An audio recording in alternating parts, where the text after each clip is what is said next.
যদি বলি সে সবই তোমারই, একা চিঠি একা একা। হেই গাইস, আশা করছি ইন্ট্রোটা দেখে একটু কিছু বুঝতেই পেরেছো, তাই তো? তাহলে বলি শোনো, পুরো ভিডিওটা কিন্তু আজকে দেখতে থাকো, ভীষণ ইন্টারেস্টিং একটা ভিডিও হতে চলেছে। তো এখানে দেখো আমি ঘুম থেকে উঠে চটপট রেডি হয়ে নিয়েছি, স্নান টান হয়ে গেছে আমার, কারণ আজকে আমার অনেক কাজ। ঠিক আছে, তো চলো এখানে দেখো আমি রেডি ফেডি হয়ে বেরিয়ে পড়েছি। কোথায় যাচ্ছি জানো কি? আজকে যাচ্ছি আমি আমার জানেমানকে নিয়ে কেক আনতে, বার্থডে কেক। তো দেখো কেকটা কেমন হয়েছে আগে এটা জানিও। আমার তো ভীষণ ভালো লেগেছে আর টেস্টও দারুণ ছিল।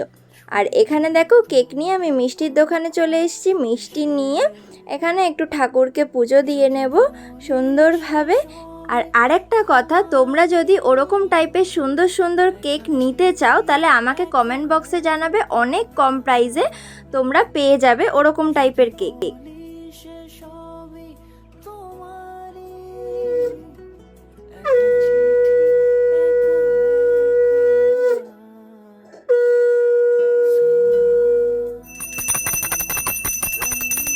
আর এই দিকে আমার পুজো দেওয়া কমপ্লিট, ঠাকুরকে নমস্কার করছি।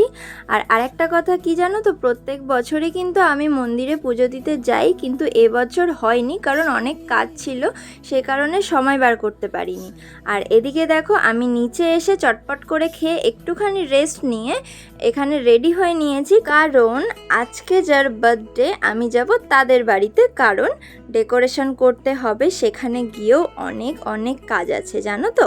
তো এখানে দেখো আমি চলে এসেছি, আশা করি কিছুটা বুঝতে পেরেই গেছো যে আমি কাদের বাড়িতে এসেছি। এখানে দেখো বাবু আমার সাথে টুকি ধাপ্পা খেলছে, আর এখানে একটু ওর সাথে খেলে ঠেলে নিয়ে সবার সাথে গল্প টল্প করে আমরা এদিকে চলে এসেছি মানে ঘর সাজানোর জন্য। এখানে দেখো বেলুন টেলুন আমরা ফোলাচ্ছি। অ্যাকচুয়াল দিদি মানে সাজানো গোছানোর দায়িত্বটা নিয়েছিল, তো এখানে আমি একটু ওকে হেল্প করছিলাম, তারপর দুজন মিলে একসাথে সব কিছু বেলুন টেলুন ফুলিয়ে নিয়েছি। শোনো আর একটা কথা, এখানে কিন্তু আমি পুরো ভিডিওটা দিতে পারছি না কারণ ভিডিওটা অনেকটা বড় হয়ে যাবে, তাই নেক্সট পার্ট আসবে আর কিছুদিন পর। চলো টাটা।